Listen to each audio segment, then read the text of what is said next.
Well, everybody, we're into June and it's the Touring Cops. How are you, my friend? Mate, very good. In fact, I've had good day and all that sort of thing. Spent a bit too much at Total Tools. I had an insider night, but mate, we're back to talking about policing again. And what have you been up to? Oh, plugging along. We've been developing a course which we've submitted now, so there's been a fair bit of work. But no, it's just life as usual, mate. Life as everybody else lives it too. So no Yep. trouble at all. But yeah, how are we looking in podcast world? Well, mate, yeah. I mean, we're getting very close to 100,000, so we'll let you know when we get there. And big thank you to everybody that's listened so far.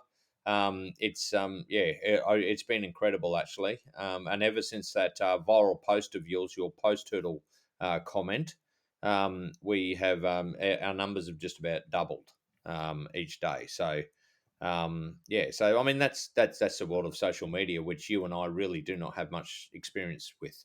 God no. Um, Oh, yeah, but hey, it's popular. People want to listen to it. So and look, we're happy that people are happy about listening to it. And look, mate, we've had quite a few responses from a lot of people as well since that's taken off. And as part of that, we've got quite a bit of stuff lining it up in the pipeline and getting people to have a chat to us, and we'll let that out of the bag when it comes up in the future, and some of it hopefully the very near future. But yeah, no, we're actually chatting with a lot more different people and stuff that or people that understand the trauma and all that the police go through.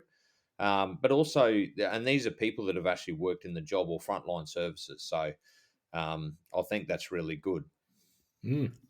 Mate, but first off, I'll give a shout out. Oh, I'm going to have to go back a bit here. Geez, we've had quite a lot of responses, mate. The amount of time I've actually spent on social media is far more than I ever did any time before. But I suppose that's a bit of our life now doing this podcast. Yeah. But I must say the public appreciates the lack of selfies, mate. That's good. Yeah. Yes, mate. Like we've always said, we've got the face for radio or Oh yeah, podcast. yeah, yeah. So what do we got? Yeah, so mate, another one. There's quite a few people that actually message back and forth. So that the guy from Macca's, Nathan, he actually really liked the purse turtle one. Um, Mate, Craig Myers reached out, and he said, love the show, good listening, and it occasionally brings back some good memories." And he said also some bad.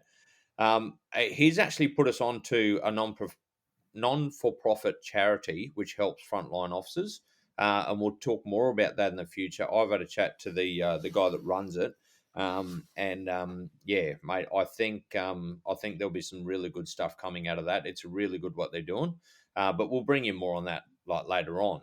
And mate, I believe you have one as well. Do you want to talk about that one now? Yeah, I do. One of our old squaddies, Luke Bevo from Alice Springs.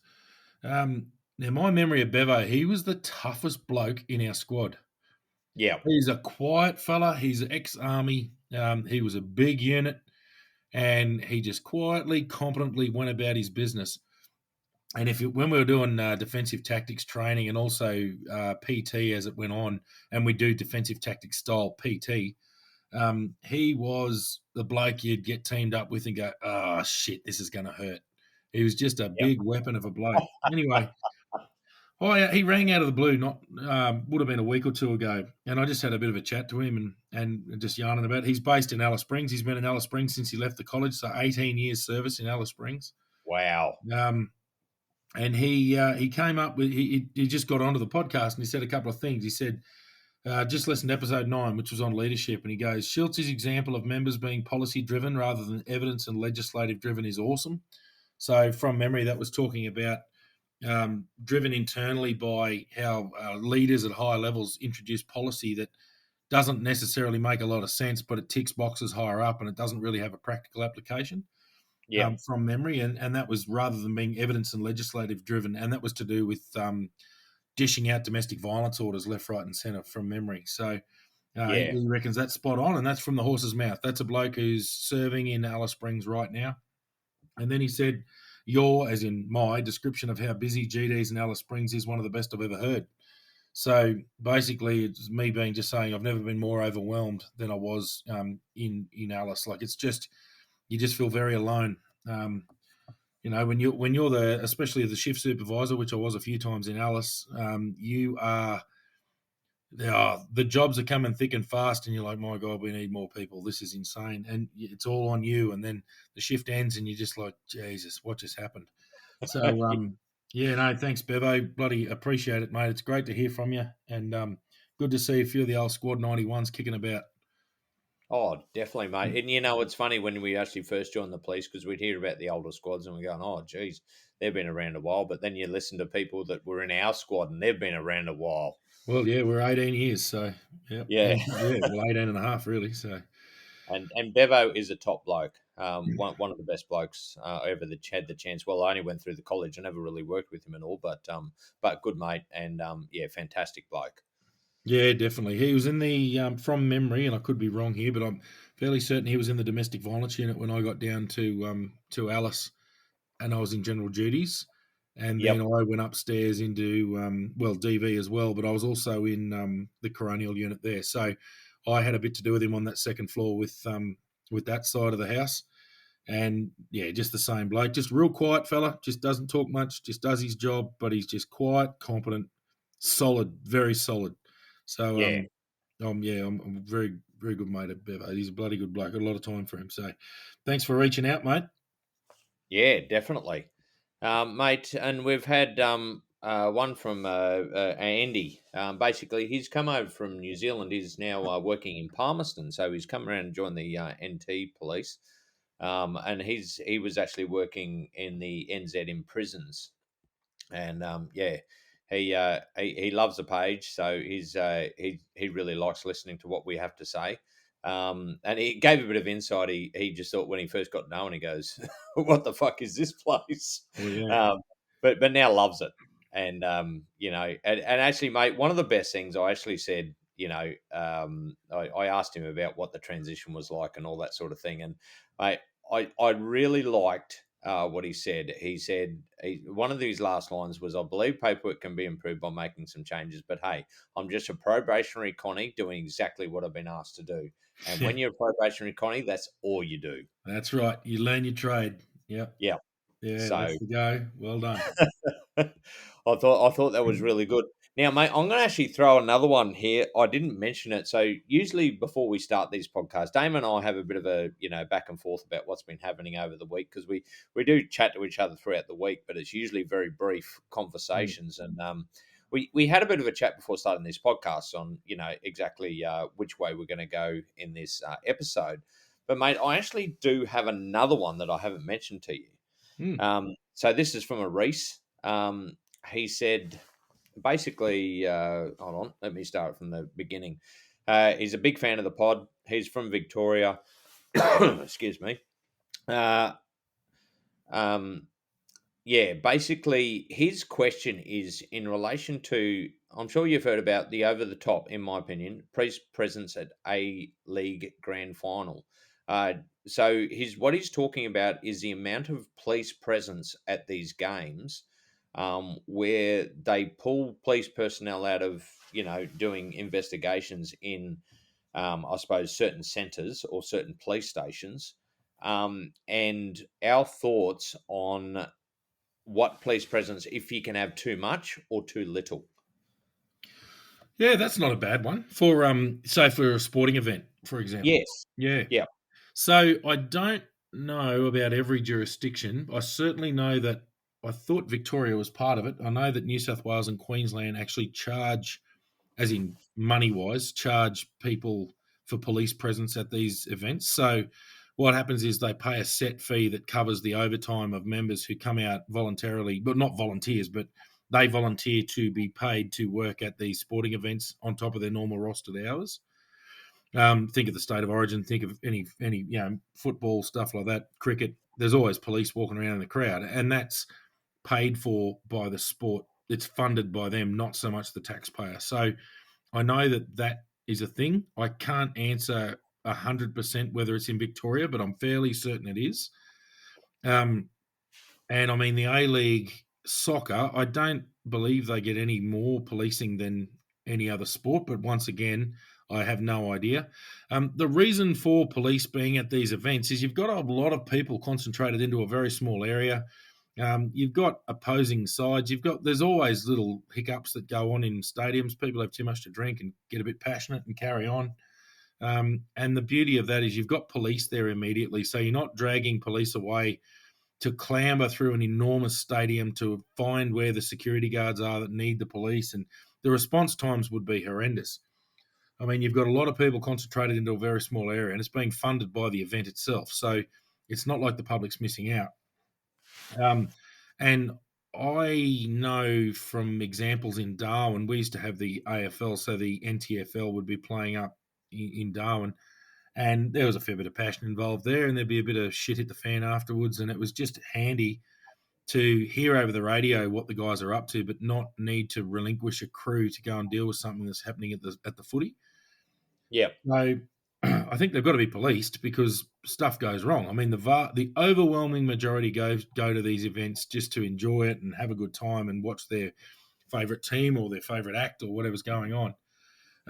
But the fact of the matter is, the fact that police even exist in society is because not everything's perfect. So as a result, it's handy to have them there, and they just respond and they do their thing, and they're fairly self-contained. So I think that's a good thing. The thing with and I've done Bass in the Grass, which is a music festival in Darwin. I've actually policed it, and it was a bloody good day out. The overwhelming, and I would say the absolutely overwhelming majority of our interactions during that event were completely positive. We had lots of teenagers there. It's an all ages event, so we had lots of teenagers there, and we had the normal crowd that are up to a bit of no good. And there's a fair bit of drug stuff that goes on there, but you take a little bit of a, I mean, there's zero tolerance, but you do take an educational approach to it. So the big thing there is making sure that there's no one victimising anyone else.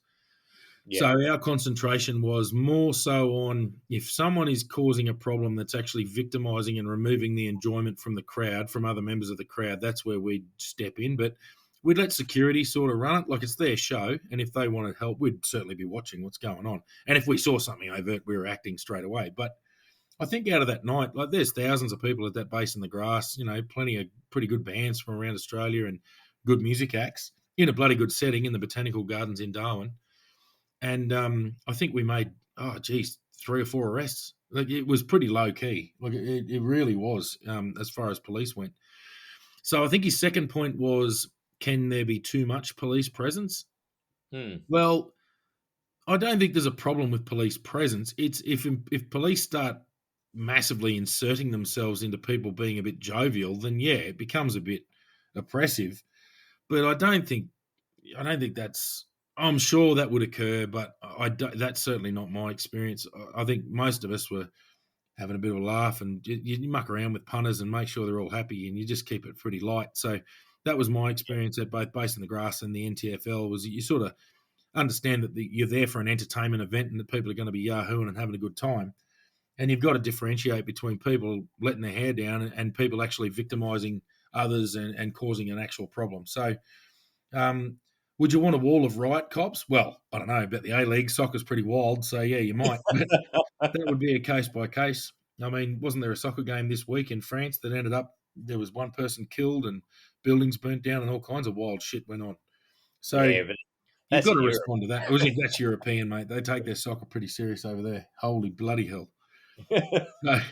So yeah, I mean, you don't want to be an authoritarian boot standing on the top of an event, but you still got to remember there are people there who are vulnerable. You got young people, you got lots of people who might be their first time out. Lots of teenagers dress up and all the rest of it, and you don't want them being victimised by somebody. So, Yeah.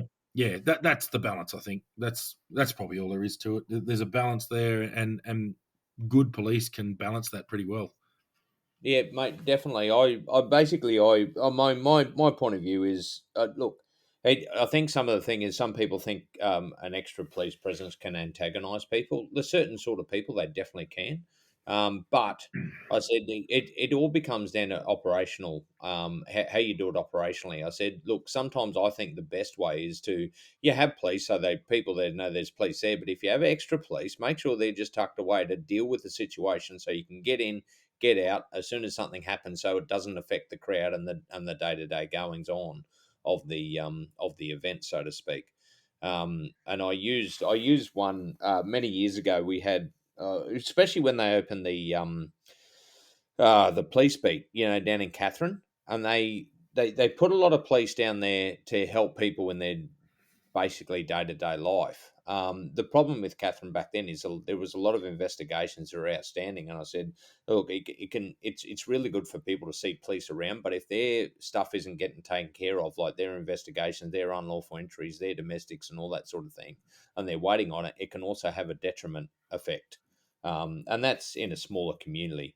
Or even in a bigger community in a city, you see people, a lot of police standing around doing anything. If they've been a victim of something and they're not getting answers, and that can cause problems. But I don't think it's a massive issue in that sort of sense. But it's something that they have to think about. I think when depending on how much police presence they put into stuff, because investigations still have to keep on going on. Police stations still need to run and answer calls, and the problem is if you're dragging a lot of police away for these events, even though it's paid for by these events, Mm. um, somewhere else is missing out. Yeah, and Um, I think that's why a lot of it's done on overtime. So it can't be done by rostered members, which would make sense to me. So yeah, I think that sort of covers off on the members at public events, I suppose. yeah, well, mate, Mm. I actually had information. Apparently, 7 police stations were shut down for one particular event for members to attend. Wow. Um, Yeah, so and that was done from political point of view. Yeah. Um, but I mean, that's getting into politics, mate, and you know how much we love politicians. Oh yeah. Um, there's too much political influence in policing, which I've always said. So, but yeah, mate. Look, the thing about that, yeah, I think there's a lot of people out there that think the police antagonise, or they can antagonise, but they're a certain group of people. I think police presence has always been very good. And like you said, if you actually join in the crowd, there's not too much drama. Most people are quite happy about it, which is kind of funny because that leads into what we were going to talk about in this episode. So we're talking to, I think we spoke to a guy that's basically in the UK, and he was thinking about coming across, and he loved our episode where we gave him a shout out and all that sort of thing, and I said, look, is there anything else you want to talk about? And he said he was just wondering about what the respect is like for police in Australia. He said he's feel like it's really gone down here in the UK over the last few years. It'd be interesting to know if your general day to day person has a lot of respect for police here in Australia. So, mate, do you want to lead off on that one first? Yeah. Yeah, it's a good point because I mean you've only got to have a look at our Instagram comments and you'll see that there is a fair bit of disrespect. But that's fine. The beauty of me and Shelty is our skin is about a foot thick, so it's like Yeah, good luck, champ. So anyway, look, I think um, generally speaking, I don't know. It's hard to gauge because when you are one or when you're in there, it's a bit tricky because people aren't going to tell you to your face. But um, I think overwhelmingly it's slightly positive. So a lot of people are just, whatever the cops. It's not that they're overwhelmingly for or overwhelmingly against. They're just sort of indifferent. Um, that changes when they get a speeding ticket. All of a sudden, the biggest pricks getting around, and especially if there's been a bad bloody interaction where a cop has, maybe given them a mouthful unnecessarily or something like that. So it ebbs and flows. Police respect can massively drop from one incident. So the example I'm going to give is the George Floyd matter in the US, and whether forget yeah, the ins and outs of the incident, forget who was right, who was wrong. The fact of the matter is that lots of police officers in the US were murdered because of that incident.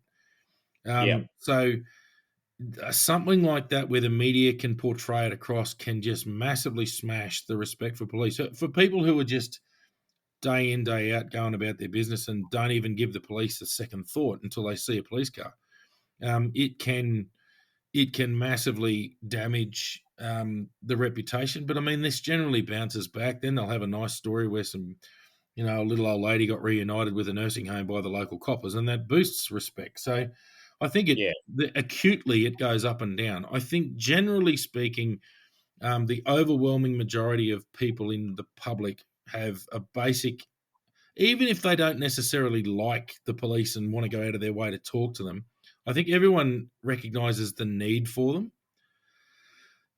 Especially if you've been the victim of crime, you understand that there's a need for police there. A little bit of disrespect comes out of not having enough police, which is certainly not the fault of the coppers on the ground. It's the fact that there's a lot of call for service and not a lot of people to answer the call. So that certainly has an aspect of it. Mate, it's so difficult. The other thing is it varies from place to place. I remember yeah, in Tennant Creek, the law-abiding working folk in Tennant Creek, mate, half the town came to my send-off at the police club.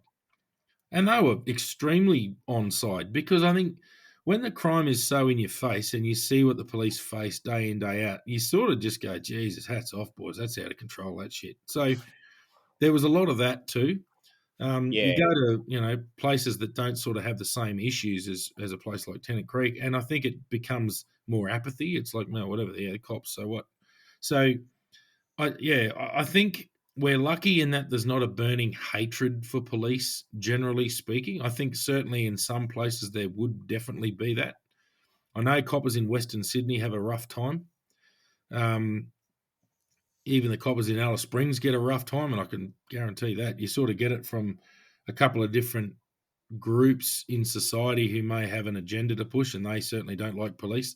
They sort of lead the latest charge of protest, whatever protest needs to occur. They're normally the ones there. Well, they don't care about police, but ironically, they're pretty quick to point out to you when someone's um, caused them an affront and they want you to act. So they don't completely not like you.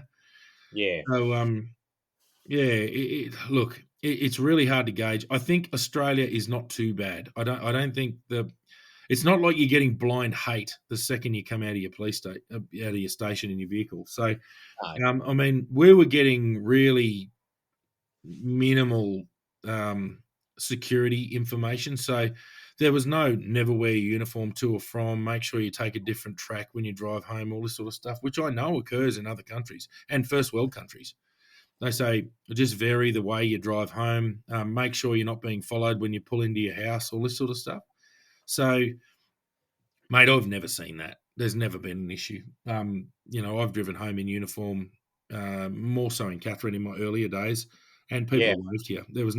There was absolutely no hatred really that I ever felt off duty, and I've never been one to say if anyone, oh, so what do you do for a quid? Oh, I'm doing training now, but I used to be a copper. I'll say that. I don't have an issue saying that. So I think there is enough respect out there for police generally. I think I would say it's sort of 60% pro, 40%.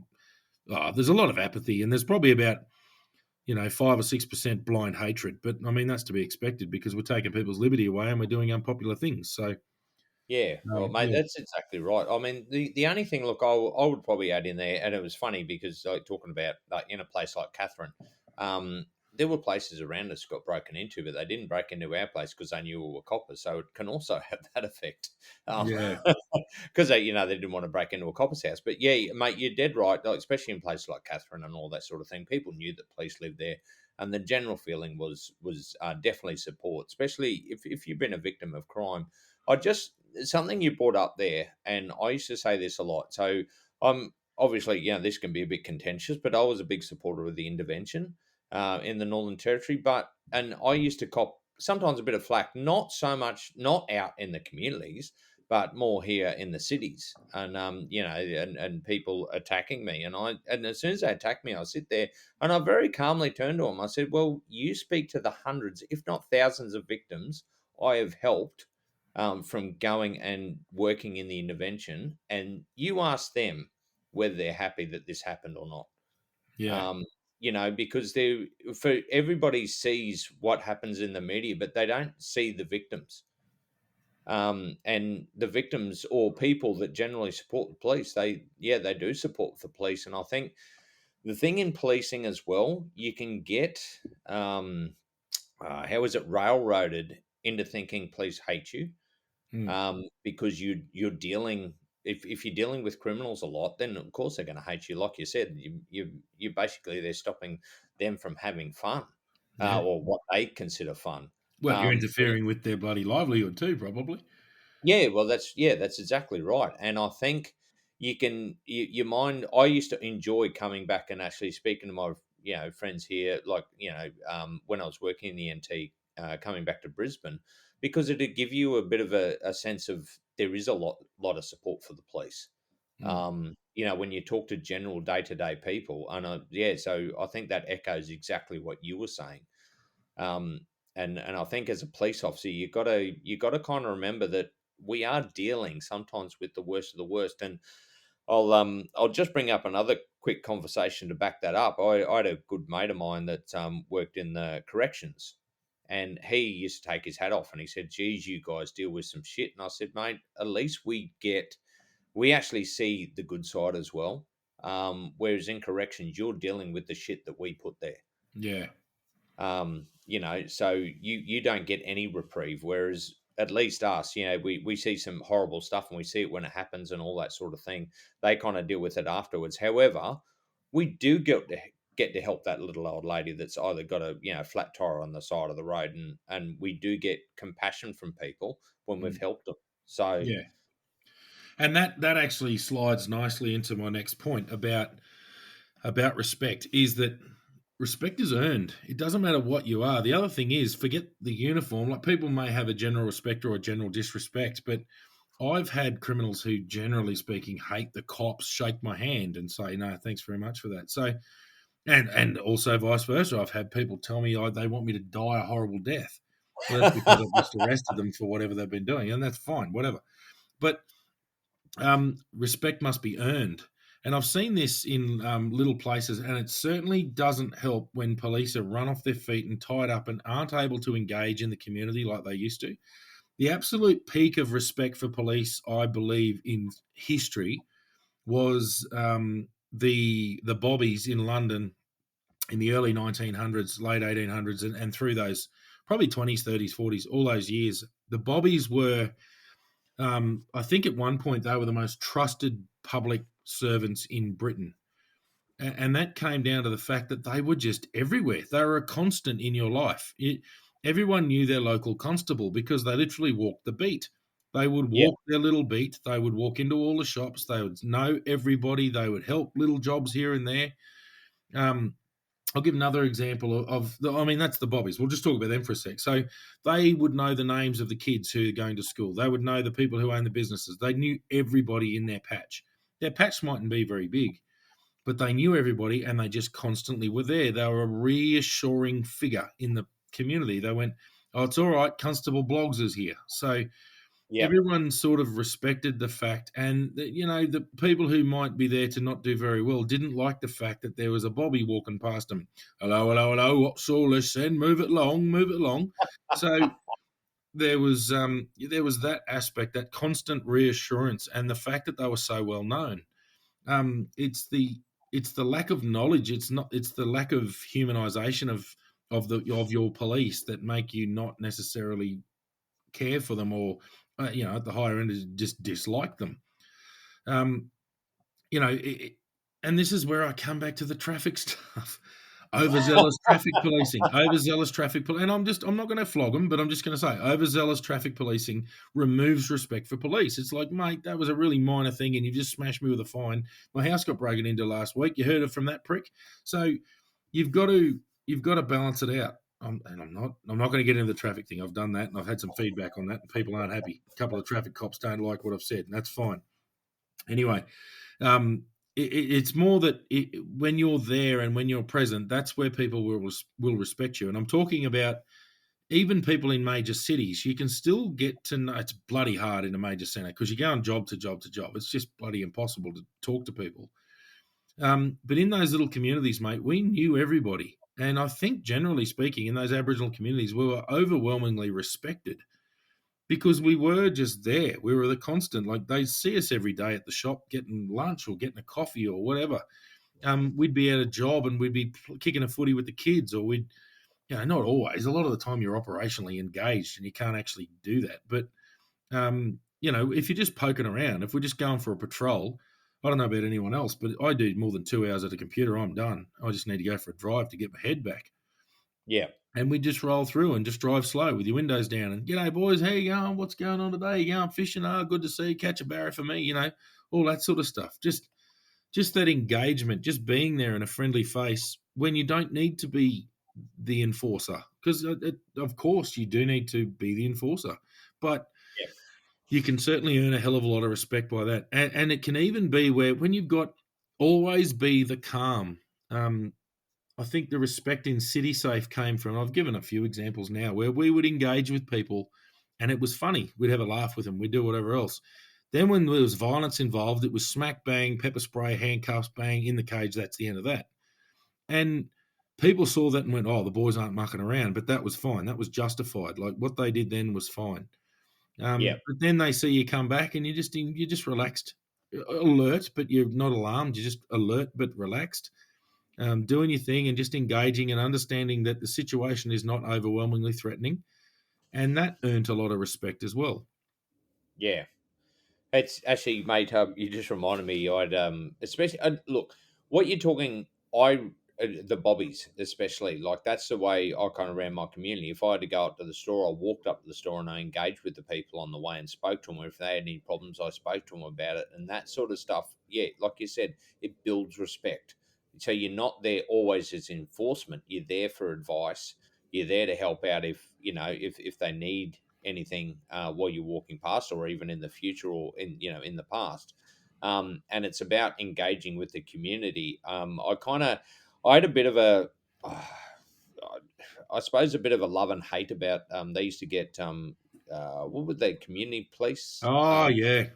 Community engaged. engagement officers. Yeah. Yeah, and the problem is they used to come out to our communities, and I didn't think they engaged as well as I did because I was out there all the time. I understood the community.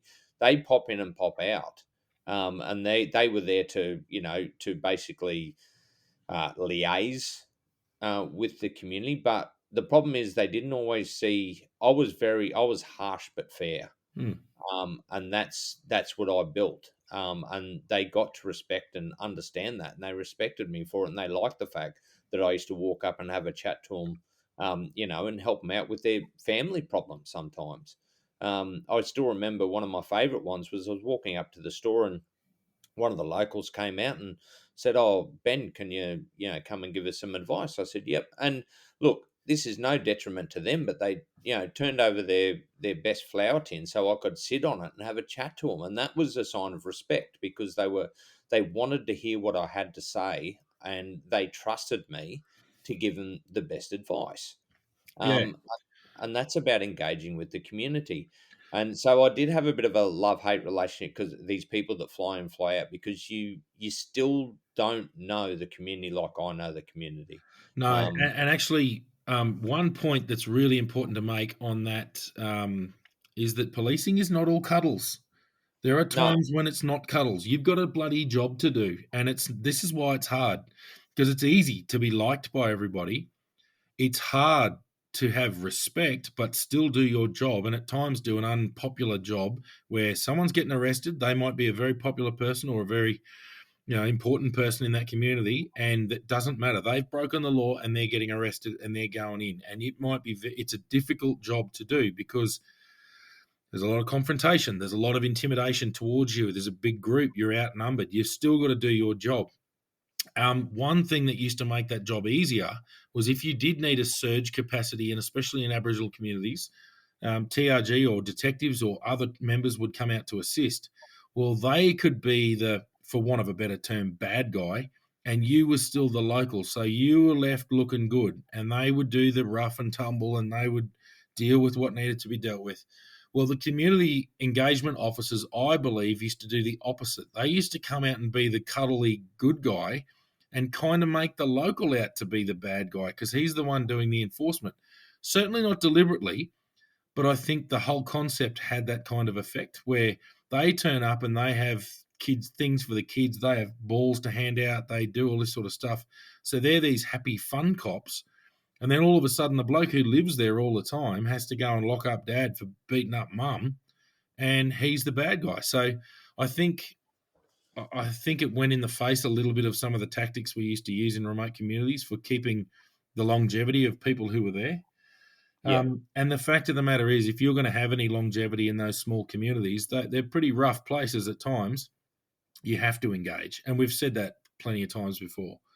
Yeah. But it's universal, realistically, and I get it. I know it's really busy, and there's a lot more paperwork, and I know it's not always easy, but there's a lot to be said for engaging. I'll give a bit of a shout out actually to the two local coppers in Dorrigo, Brett and Brody. Both of them are now playing rugby. I believe Brett is actually 40 years old, and he's playing for the local Dorrigo Rangers Rugby Club. I mean, he's playing against 18, 19-year-old kids who are butchers, farmers, like tough, bloody tough young adults. And I was like, mate. Anyway, Brody hit me up. He goes, why don't you come and play for the Rangers? I said, mate, I'm 43 years old. There's not enough ibuprofen in New South Wales to get me on a rugby team. But I reckon it is just such good engagement. They've got, and they know everybody. I've had a couple of times, more for firearm stuff. I've just had to go and liaise with the local coppers to get my firearms licensing done. And it's been interesting just to hear. I'd mention a name and they go, oh, yeah, no, and he's out there with his blokes and blah, blah. And they just know. They know the locals. And it's not an easy gig these days. They'll log on to their when they start duty, they'll log on and they'll be sent straight down the hill to Coffs Harbour and stuff like that. So that's a modern day version in a different jurisdiction who are doing that liaison and getting that respect. And I think they're held in pretty high regard, the local Dorrigo coppers. Yeah, yeah, mate, definitely. Yeah, no, no, you're dead right there, mate. I'm just going to give a bit of a segue here. I'm just going to give a shout out, and I forgot to do this a couple of weeks ago. But it's just another. It's a very good friend of mine. Well, actually, a friend from high school. His wife, who's an amazing woman, has started her own podcast, and she was going to start it years ago, long before we started ours. But she came and had a chat to me, and basically started her own up, just getting ideas from us for podcasts. Geez, mate. And anyway, she started one, and it's called Once Upon a Real Life podcast. So if I've actually been on there, Pete Mattiatis has been on there, Damo, and I think you might have to go on there as well. Oh, At probably some will. stage. Yeah. But if you want it, she's got some incredible stories, and also, oh geez, I cannot remember his name. Was it Tim, the prosecutor in Catherine? That's her uncle, who was actually a prosecutor in Catherine. I think he came after you left, though. Yeah, So okay. Yeah, it's not familiar. Yeah. yeah, so I worked with him quite a bit. Yeah, and that's her uncle. They're originally from Darwin, that family. So, and I think, Belinda's brother's actually thinking about joining the NT police because he's always wanted to be a copper. So, if you do get a chance and you want to hear some real life stories, I believe she's chasing somebody that had something to do with Sweetheart, that crocodile, Yeah. up there as well. And I did say that I would ask anybody, if she's really keen on ghosts, and all that sort of stuff. So that's one of the last questions she'll ask you, if you've encountered any ghosts. And I Yeah. did mention about Marramboy, and I said I'm not sure whether anybody would come on happy to talk about it, but it's out there. Yeah, there you go. Actually, while we're on that, I do have a shout out. It's actually Bob Rennie's daughter up in the Northern Territory, Chelsea. She's had a bit of a rough and tumble time at points, and Yep. she has started she's involved with a podcast now. The name of the podcast is Unbreakable Voices Rise Up NT. So it's a survivor-led group supporting Indigenous and non-Indigenous people impacted by domestic and sexual violence in the Northern Territory. So Oh, very good. for people interested in that sort of thing, certainly have a look at that. So the name again is Unbreakable Voices Rise Up NT. So yeah, for people who are interested in that kind of thing, definitely give Chelsea a listen. And yeah, she's got. I see there's a couple of guest speakers on there already.